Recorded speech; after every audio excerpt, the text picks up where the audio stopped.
Olá, bom dia, seja bem-vindo, seja bem-vinda ao A Notícia de Frente desta quinta-feira, hoje dia 20 de maio. Chega junto, participe aqui com a gente do seu programa, que além de trazer informação também é comentado. Bom dia ao Haroldo Arruda Júnior. Bom dia, Nayara Moura, bom dia a todos os nossos queridos telespectadores, uma excelente quinta-feira a todos. Parece que já vai mudar o tempo, viu, Nayara? Pois é, tempo bem seco, o Centro-Oeste começou com um tempo mais seco, Brasília, Goiânia só com 20% de umidade. Exatamente. E claro que isso aqui acaba vindo também para o estado de Mato Grosso. Temos que nos preparar aí para dias secos, então hidratação, muita água, para não sofrer tanto. Exatamente. E ficar na expectativa, sobretudo, das medidas do governo com relação às queimadas esse ano. O ano passado foi um alerta, né? Nós tivemos uma repercussão, inclusive internacional, com relação à questão das queimadas, praticamente 3 mil hectares queimados, né? Uma destruição por completo do Pantanal Mato Grossense e do Pantanal Mato Grosso do Sul também. E este ano eu acredito que o governo do estado já tenha adotado algumas medidas de prevenção, o que é importantíssimo. Isso mesmo, gente. E para começar a notícia de frente, vamos com imagens do trânsito, saber como está o trânsito aqui na nossa capital, através das câmeras da Secretaria de Mobilidade Urbana. Você vê aí a Avenida do CPA. A Avenida do CPA já tem um movimento maior de veículos, mas o trânsito fluindo tranquilamente nesse horário, ainda muito cedinho. A gente vê o nascer do sol ali no fundo, ali próximo ao Centro Político Administrativo. Você vê a luz, né, já brilhando do nascer do sol, desse sol tão bonito, desse céu aqui do nosso estado. Vamos a outro ponto, é outro trecho da Avenida do CPA aí, próximo já a Mato Grosso. Trânsito aí mais tranquilo ainda, muito mais do que aquele outro que a gente viu da Avenida do CPA, que é a Avenida Historiador Rubem de Mendonça. Tranquilíssimo o trânsito aí nesta manhã de quinta-feira. A gente mostra aí também agora a Avenida do Moinho, através das câmeras da CEMOB, da Secretaria de Mobilidade Urbana, ampliando. Olha que céu bonito, lindo, gente. Olha que nascer do sol Exatamente. Espetacular. Eu amo esse céu aqui de Mato Grosso, de Cuiabá, é muito bonito. O trânsito também fluindo normalmente aí no Moinho, né? Tranquilíssimo. Quem quer sair um pouquinho, quem vai precisar sair de casa a partir das 7 horas, sempre buscar sair um pouquinho mais cedo, porque, olha, o trânsito fica bem congestionado nos horários de rush. Aí a gente tem o Parque das Águas, o Centro Político Administrativo, a Assembleia Legislativa, um ponto de vacinação da Covid-19, ali as tendas montadas. E no fundo, nosso céu maravilhoso, o nosso nascer do sol, essa pintura de Deus que nos presenteia todos os dias aqui no nosso estado. Daqui a pouco... né? É diferente, né? O nascer do sol aqui em Cuiabá, aqui em Mato Grosso, ele é diferente. Eu não sei se é por conta da biodiversidade, né? Eu não sei se é por conta do cerrado, não sei explicar, mas realmente é muito diferente e é muito bonito. Tanto é que você vê repercussão de fotografias amadoras mesmo, né? Nos grupos de WhatsApp, de pessoas que ficam encantadas, e quem não fica encantado com um céu desse aqui de Cuiabá, todos os dias. Para falar bem a verdade, só existe um céu que é muito diferente desse, né? Que é muito bonito também, mas aí é muito longe da gente, que é a Aurora Boreal na Finlândia, que aí é algo completamente diferente, né? A gente tem aí a trincheira do Santa Rosa, um maior movimento de veículos, porém o trânsito fluindo neste horário, agora às 6h09. Tem tranquilidade, parece um domingo. Parece domingo. Mas daqui a pouco a coisa pega, gente, daqui a pouco a coisa pega e muita atenção sempre redobrada, inclusive por conta das faixas de pedestres. A gente já falou isso aqui, eu vou reforçar. Tem muita faixa apagada em Cuiabá, então o motorista, é sua obrigação dirigir por você e pelo outro. O pedestre sempre tem prioridade no trânsito, então sempre preste atenção aí na hora de trafegar, justamente por conta dessas faixas, para não ter que, né, acontecer uma tragédia, um atropelamento, ou você frear em cima do pedestre e acabar batendo o carro com a pessoa que vem atrás. E você sabe que você lembrou uma coisa importantíssima. Se você tem o Código Nacional de Trânsito, o pedestre faz parte do código, né? Ou seja, ele tem as responsabilidades dele, não só de atravessar na faixa, mas outras responsabilidades que muitas vezes ele esquece. Ele acha que trânsito é só para carro e para ônibus, né? E não é. Ele faz parte do trânsito, é contemplado no Código Brasileiro de Trânsito, e justamente porque ele faz parte disso, né? Certo, gente, daqui a pouco a gente volta com imagens do trânsito. Vamos agora com o repórter João Fernandes, porque o João Fernandes vai trazer informações para a gente sobre a realização de uma audiência pública na Câmara Federal que vai discutir o aumento da conta de energia em Mato Grosso. Importantíssimo assunto, a gente está de olhos abertos para ele. Então vamos com o João aqui, deixa eu dar bom dia para o João Fernandes. Já temos o João aí na tela? Ah, já temos, já escuto o barulho do João. Bom dia, João. Tudo bem?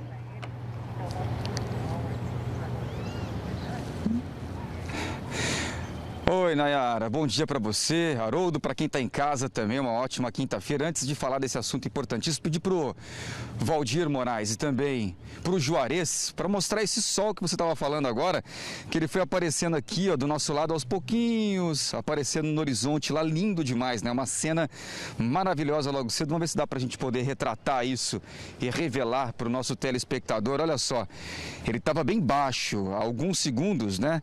Só o desenho dele ali, bem, aquela cor bem alaranjada aparecendo ali, agora ele já deu as caras de vez, é um presente todo dia pra gente, para quem acorda cedo e tem esse privilégio, né, de ver esse sol nascendo lindo assim todos os dias e promete, viu, como você falou agora, promete um dia muito quente, seco também, portanto, se hidratar e jamais esquecer do protetor solar, né? Então vamos lá, vamos falar desse assunto que caiu como um balde de água fria no mês passado, porque a gente aqui na Notícia de Frente, a gente falou, né, do não aumento, né, da suspensão do aumento, na verdade temporária, por causa da pandemia, mas de repente veio uma outra notícia dizendo que sim, que haveria esse aumento, esse reajuste na conta de energia elétrica, que pra gente aqui do Centro-Oeste já não é uma conta barata, né? Já não é um imposto barato em cima da energia elétrica. Daí, no dia 20 do mês passado, veio esse aviso de que a ANEEL havia autorizado, portanto, o reajuste aqui para nós de 7,29% na conta de energia elétrica. Eu falo um balde de água fria porque havia a expectativa, né, de se manter, ou seja, de não ter aquele reajuste e de repente vem e fala que vai aumentar, numa conta que já não é muito barata, né? Isso foi avisado pela Energisa, que é responsável por distribuir essa energia para as nossas casas aqui no nosso estado, portanto, uma audiência pública para debater esse aumento na conta de energia elétrica em Mato Grosso, autorizado, como eu disse, pela Agência Nacional de Energia Elétrica, a ANEEL. No último dia 22 de abril, teve sua realização aprovada pela Comissão de Desenvolvimento Urbano da Câmara Federal nesta quarta-feira. Portanto, ontem, a autoria do requerimento é do deputado federal José Medeiros, do Podemos. Para a audiência da energia serão convocados representantes da Agência Nacional de Energia Elétrica, da Energisa, Ministério das Minas e Energia e da Agência Estadual de Regulação dos Serviços Públicos, delegados de Mato Grosso também. Em função da pandemia, a Câmara Federal está analisando se a audiência será presencial ou virtual. Por causa disso, a gente acredita muito que essa audiência vai acontecer de forma virtual, até porque são várias pessoas que serão convocadas para debater, discutir esse assunto, e a gente torce, claro, para que esse aumento seja suspenso, até porque, né, já é cara, já pesa demais no bolso do brasileiro, do mato-grossense. Imagina só com esse reajuste de quase 7,5%. Vem só para pesar nesse período agora de mais seca, de mais calor. A gente acaba usando ainda mais a energia elétrica, ainda mais, principalmente, o ar-condicionado. Portanto, uma audiência pública deve acontecer nos próximos dias, né? Autoridades serão convocadas para poder debater esse assunto tão importante para nós, principalmente para o nosso bolso. Né, Nayara? Com certeza, viu, João? A gente que paga uma das energias mais caras, boa parte dessa conta é de imposto. O ICMS da energia elétrica aqui em Mato Grosso é altíssimo, e infelizmente a gente sofre aí com essa conta de luz, né? Exatamente. E muitas vezes o serviço não é entregue, principalmente para quem mora na zona rural, que passa aí até 24 horas sem energia elétrica, perdendo uma produção de um mês inteiro, por exemplo. Mas agora cabe aos nossos representantes no Congresso barrarem isso. Barrarem isso e tentar resolver definitivamente esse problema sério do nosso Brasil, que o Brasil, o nosso país, tem uma política energética muito ruim, né? Parece até estranho, com toda essa diversidade que nós temos, todas as possibilidades que nós temos de produzir energia, nós somos muito dependentes, mas muito dependentes da hidroelétrica. Choveu, está tudo bem, tarifa está lá, dá para se pagar uma tarifa relativamente dentro de uma expectativa, vamos dizer assim, de valor aceitável. Mas parou de chover, a dependência é imediata da termoelétrica, que não é sustentável, né? E aí você tem que mexer com energia fóssil, o que é muito ruim. Então, aí você tem, por exemplo, a opção de outras energias, né? de fonte de energia, no caso específico a energia solar e a energia eólica, que vem crescendo bastante no país, mas quando você, de certa forma, acha um caminho, você acaba sendo taxado de ICMS também nesse caminho, como aconteceu aqui em Mato Grosso. Pequenas casas que muitas vezes têm 1, 2, 3 placas solares, 4 placas solares, para poder aí pagar menos energia, porque realmente pesa muito no bolso das pessoas, principalmente das famílias, né? E aí você acaba tendo essa taxação que é completamente desonesta. Pois né? é, o nosso telespectador até mandou ontem, hoje está reforçando, que a energia solar continua vindo com uma taxa. Continua vindo com Só a taxa. Tem o seguinte, não tem uma determinação da Justiça de uma multa diária de 10 mil? Tem, para a Energisa. Pois é, então qual que é a recomendação? Esse consumidor entrar na Justiça? Olha, inclusive... Ou informar, pelo menos, sei lá, o PROCON? Pois é, pelo menos informar o PROCON. O caminho é exatamente isso, Nayara, pelo menos informar o PROCON, porque essa cobrança ela é indevida, pelo menos por enquanto, porque a Energisa, né, por dia a multa é de 10 mil reais. Quem está à frente bem próximo disso e tentando viabilizar isso, resolver esse problema é o deputado Faisal e o deputado José Medeiros, né? Porque é furto, gente. Isso aí, duplicidade na cobrança, estão querendo taxar o sol, isso aí não existe. Não existe, não é por aí não. E não é só não existe, não foi esse o acordo? Não foi esse o acordo. Que foi feito em 2019, se eu não me engano, logo no primeiro ano de gestão do governador Mauro Mendes, quando se colocou em discussão a taxação das energias renováveis. Exatamente. Ele queria, mas depois de um movimento da Assembleia acabou sendo derrubado.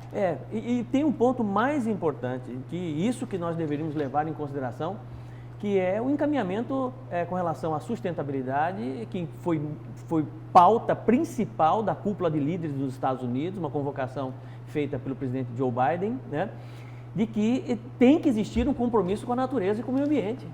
Simples assim. Então, essa mudança de postura por parte da humanidade, essa mudança de postura por parte dos gestores é muito importante, que realmente se tenha incentivos, né, para que as pessoas possam utilizar energia renovável, energia limpa, né? Pensar em sustentabilidade e proteção do meio ambiente cada vez mais. E a energia solar faz exatamente isso.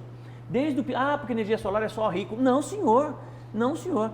O governador deu essa declaração de que a energia solar é só para rico. Não tem nada disso. Você tem centenas de casas que tem 2, 3, 4 placas com uma conta de 300, 400 reais que ela não aguenta pagar, porque realmente é muito caro. Então, isso tem que ser revisto e resolvido o mais rápido possível.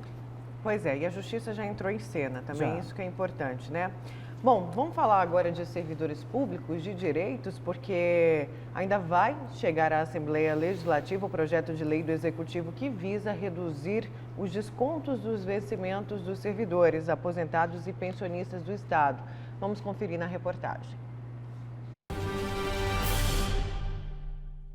O governo de Mato Grosso enviou aqui para a Assembleia Legislativa o projeto de lei que visa reduzir os valores descontados dos servidores aposentados e pensionistas que ganham até R$ 9 mil.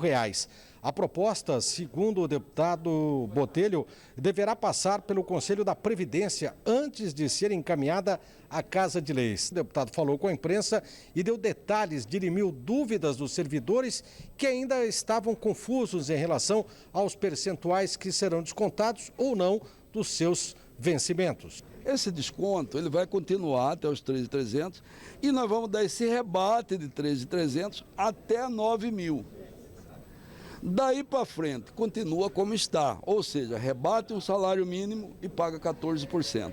Até 3.300 não paga, até 9 mil, rebate os 3.300. E aí a grande pergunta que muitos têm passado mensagem para mim. Se tiver aumento de salário, tiver um RGA, o que vai acontecer? Vai ficar indexado foi uma das brigas nossas para que ficasse indexado o valor de 3.300 e o valor de 9.000.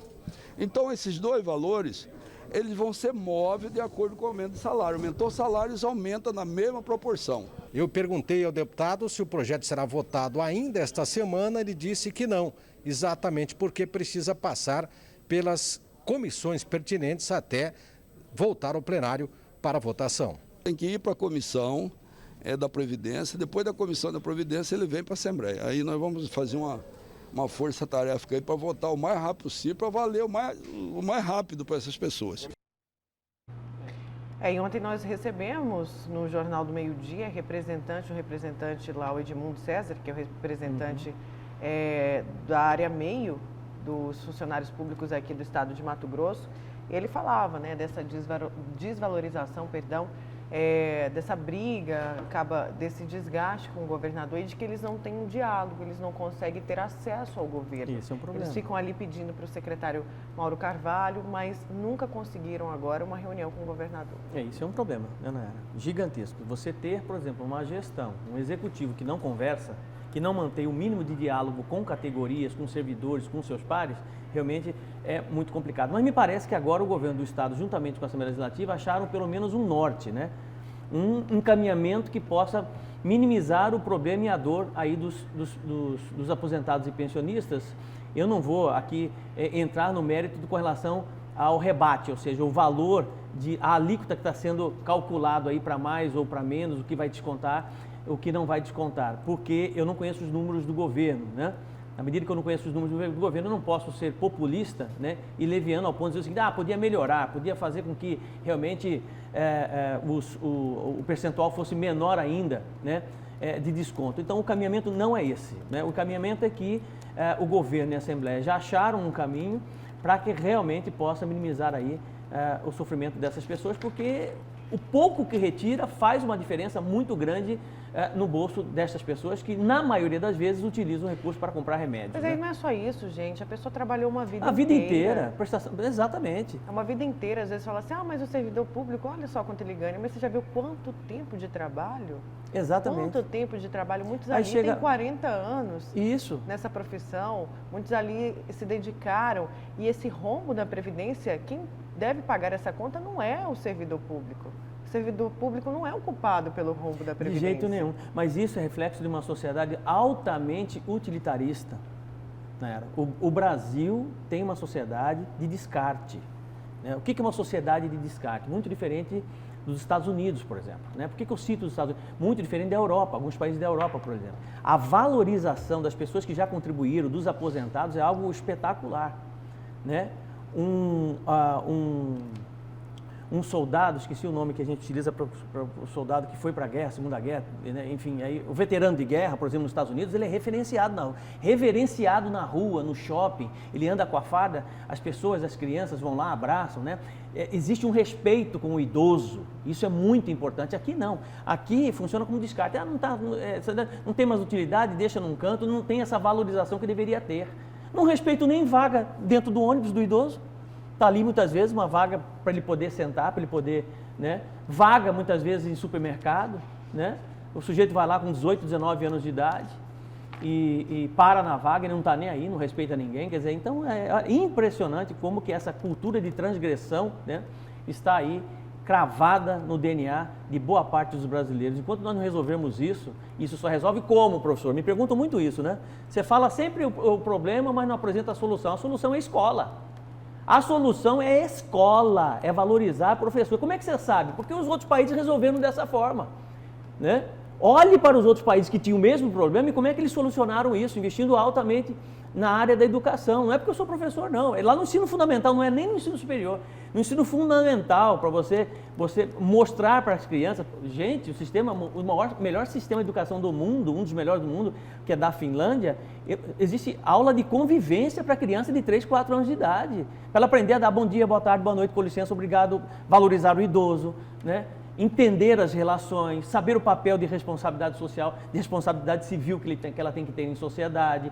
Tudo isso é aprendido, né? Ninguém nasce honesto, ninguém nasce íntegro, ninguém nasce ético. Aprende em sala de aula, é como andar de bicicleta, é uma qualidade de comportamento, você aprende todos os dias. Todos os dias você precisa se monitorar e todos os dias você precisa melhorar. E isso se faz em sala de aula. Então você não melhora uma sociedade se você não melhorar a escola, se você não melhorar a educação. Isso mesmo. E a gente volta agora com o repórter João Fernandes, porque o João Fernandes vai falar de um outro assunto, é uma audiência na Câmara Federal e tem uma grande discussão aí. A gente já sabe qual que é essa novela aqui, né, essa indefinição que acaba afetando muito a vida do cuiabano e do varzegrandense. É o VLT versus BRT. Vamos com o João Fernandes, então, que ele vai falar aí dessa audiência. João, conta mais pra gente, por favor.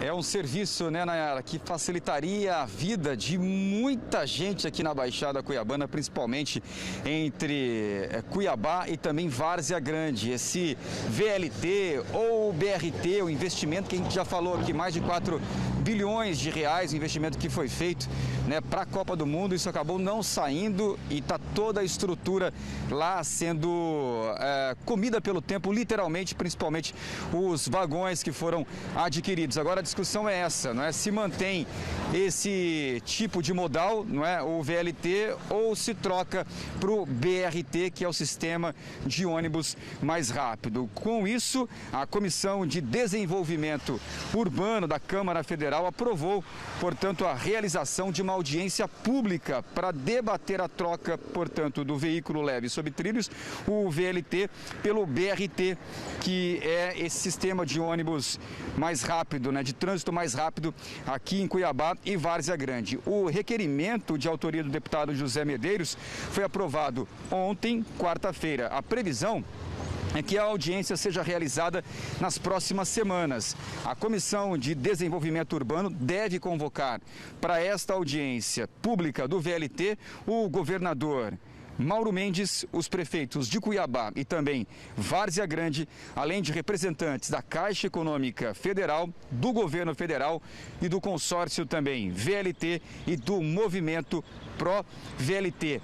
Uma novela, né, de vários capítulos que parece que não tem mais fim, uma novela mexicana, na verdade, para saber se mantém esse serviço que já foi feito um baita investimento ou se troca para o BRT, que, claro, a gente acredita que isso o próprio professor Haroldo pode falar agora, né, Nayara, que vai ter que ter mais investimento para mudar esse modal, vai ter que ter um investimento a mais daquele que já foi feito. Portanto, nas próximas semanas deve acontecer essa audiência pública envolvendo todas as pessoas para discutir essa troca de modal.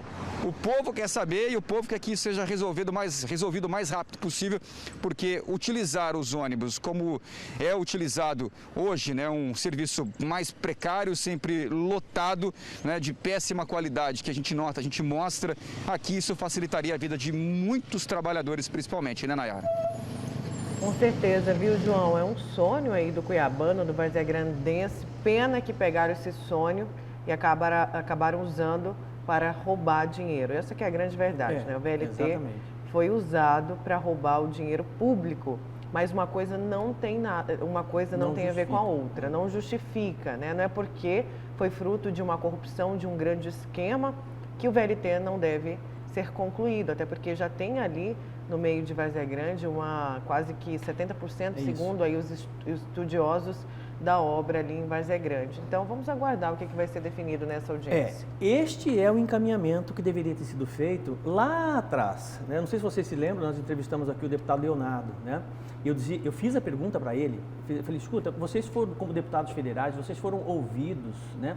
Foi debatido com vocês a possibilidade de uma intervenção, né? De uma aproximação do Ministério das Cidades, né? Cidade de Desenvolvimento, lá em Brasília, para viabilizar a questão do VLT? Não, o governo nem conversou com a gente, né? Mas houve, de certa forma, alguma mobilização por parte da nossa bancada federal nesse sentido? Também não, por enquanto não. Então, não dá para você discutir mudança de modal se você pelo menos não vá até Brasília, por meio dos nossos representantes deputados federais, para tentar viabilizar aquilo que está faltando. O governo federal tem recursos para isso e tem condições de viabilizar, como viabilizou muitas obras que ficaram pela metade no Brasil todo na época da Copa do Mundo. No Nordeste tem várias que o Ministério das Cidades acabou botando, o governo Bolsonaro, botando dinheiro para finalizar a obra. Agora, quer mudar modal, né? Sem antes mesmo de consultar Brasília, ver a possibilidade de prospecção, de uma parceria público-privada, né? Ah, não, vamos mudar, porque isso aqui foi fruto de corrupção. Não justifica uma coisa com a outra.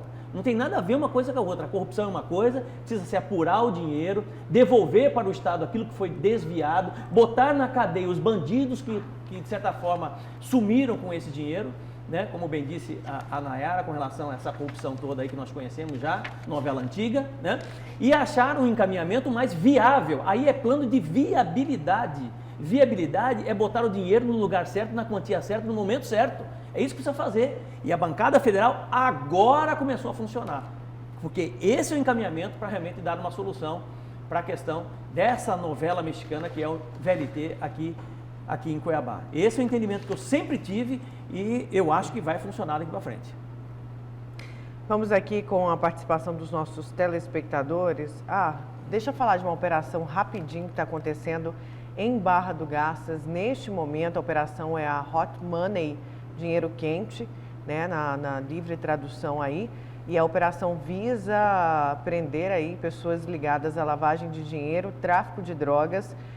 A PF é uma operação da Polícia Federal. A gente vê imagens aí de Barra do Garças e Aragaças, em Goiás. São duas cidades vizinhas, uma de frente para a outra, só divididas por uma ponte. E essa operação aí da Polícia Federal, então, nas duas cidades, a região de Barra do Garças, aqui em Mato Grosso, e Aragaças, em Goiás. Operação Hot Money, que visa, então, prender pessoas ligadas à lavagem de dinheiro, tráfico de drogas, aí na região de Barra do Garças. A qualquer momento a gente pode voltar com informações e, claro, que você vai ter mais informações dessa operação também no Cadeia Neles, a partir das 10 para as 11 hoje. Então, fica ligadinho aqui na nossa programação da TV Vila Real. Agora sim, vamos voltar com informações, com participações, na verdade, dos nossos telespectadores. Vamos lá, a tela aqui. Nayara, professor, o governador vai ter o troco em 2022. Já que o aposentado, o professor, o pensionista, né, o funcionalismo público tem um peso. Olha só, eles estão de olho aí no governador. É o Ari, que não falou qual que é o bairro, só falou do bairro. É o Ari aqui participando com a gente. Bom dia, bancada. Há um tempinho atrás, nós alunos éramos obrigados a obedecer os professores. Hoje os professores são obrigados a obedecer os alunos. Há uma necessidade de respeito mútuo. Papais, pensem nisso. É o Orlando do Imperial. Porque com as novas tecnologias, porque existia, isso é muito importante nós mostrarmos, né, para as pessoas entenderem, houve uma mudança de comportamento, houve uma mudança em sala de aula. Antes, nós tínhamos uma autoridade em sala de aula que tinha um conhecimento e tinha um fator surpresa. O professor trazia para a sala de aula a surpresa, a novidade. Hoje é muito mais difícil você fazer isso. Porque na medida que você dá um tema, o aluno vai para casa, ele entra no Google e muitas vezes, na maioria das vezes, ele é um nativo digital, né? Ele não é um imigrante digital, o aluno é nativo digital. Quem é um nativo digital? Quando ele nasce, a tecnologia já estava aqui, né? Então ele aprende com a tecnologia, é uma extensão dele, é uma interface do corpo dele, a tecnologia, ele conhece tudo, certo? Quem nasceu ali a partir de 1995, 96, 97, né, são nativos digitais. Os imigrantes digitais, como eu, né, nós tivemos que aprender a tecnologia. E isso foi, de certa forma, colocado em sala de aula. Então, o fator surpresa sumiu. O professor perdeu a autoridade e ele precisa ter outras ferramentas hoje para prender a atenção do aluno, muito mais difícil, em sala de aula, para que a aula seja atrativa, né? E para que realmente o aluno possa participar com tecnologia, utilizando a tecnologia a seu favor, né? Então, mudou muito isso, né? Essa coisa em sala de aula mudou muito. Tanto é que hoje, no Brasil, não só no Brasil, em boa parte do mundo, nós temos muitos alunos, né, em sala de aula com 20, 30, 40 alunos muitas vezes, mas pouquíssimos estudantes. Qual a diferença, professor? O estudante estuda, né, aquele que gosta de estudar. O aluno está lá apenas para repetir ou acompanhar ou passar de ano, né? O estudante é diferente. O O estudante ele aprofunda no assunto, aprende, traz para a escola, debate, né, faz reflexão sobre aquilo, concorda, discorda. Este é o estudante, o que realmente hoje, infelizmente, é raro, né, mas ainda tem. Olha, vamos aqui a mais uma participação, porque o pessoal faz uma denúncia aqui, o nosso telespectador. Vários carros estacionados na baia exclusiva para ônibus, ponto de ônibus. Isso acontece lá no ponto de ônibus, em frente ao shopping, na Miguel Sutil. Deve ser um novo shopping, né? O Estação. E aí, na foto não dá para ver muito bem, mas dá para ver que o carro está estacionado bem no lugar que o ônibus era para passar. Atenção aí à Secretaria de Mobilidade Urbana. Olha só, folgado, estacionando onde é o corredor exclusivo do carro, na baia ali que o ônibus para. Isso não pode acontecer, né, gente? Como eu falei, existem prioridades aí e punições também no trânsito. Nesse caso, a punição tem que chegar para esse condutor para que ele não volte a cometer a mesma infração. Isso. Haroldo, qual que vai ser seu destaque hoje? Não, hoje nós não temos destaque. Ah, não? Não temos? Não. Você não vai ter destaque? Não vai ter. Tá certo, né? Gente. Olha, deixa eu ir aqui a mais uma participação. Riva e Silval, hashtag, né? Riva e Silval, devolvam dinheiro. Luiz Fernando de Várzea Grande falando, devolvam dinheiro para terminar o VLT, né? Ainda sobre a discussão do VLT aí, hashtag, olha, vamos fazer essa campanha, né? Riva e Silval, devolvam dinheiro, porque até parcelamento, facilitação para esse pagamento do que foi roubado. Eu ia usar outra palavra, mas eu vou falar a palavra correta, é bem isso que mesmo. É roubado. Se tem com a justiça. Se nós não tivéssemos essa corrupção que foi escancarada, né, não só por conta do VLT, mas outras obras aqui em Mato Grosso, principalmente aqui em Cuiabá, nós teríamos o VLT, né? Nós teríamos o VLT, estaria funcionando muito bem. O problema é que realmente foi a concepção dele, né, não foi só pensando em questão de sustentabilidade, foi também enxergar uma possibilidade de desvio, de propina, de um rolo danado. E o pior de tudo isso não é você saber que realmente muito dinheiro foi desviado. É você saber que todas as pessoas que promoveram isso estão soltas e continuam soltas, no máximo com uma tornozeleira eletrônica, que realmente aí é um tapa na cara da sociedade você ver uma situação como essa. E pior, você andar em um supermercado, por exemplo, e passar a conviver com essas pessoas como se elas fossem as pessoas mais honestas do mundo e não tem absolutamente nada a dever com relação para a sociedade, né? O que é simplesmente lamentável. Vamos a mais uma participação. Trocar o VLT pelo BRT é um crime, um desrespeito com a sociedade. Esse governo está preocupado com o preço da passagem, não com o transporte de qualidade, ecológico. VLT já. É o Tiago Martelo, de Cuiabá. Volto a ressaltar, Nara, aquilo que nós debatemos ontem aqui com relação ao VLT. O VLT é uma ameaça para o sistema de transporte coletivo aqui da nossa cidade. Por quê? Ele pode ter a passagem subsidiada, ele pode ter uma passagem um pouquinho mais cara, pouquinho menos, coisa de R$1 mais cara que a passagem de ônibus, só que a qualidade é infinitamente maior.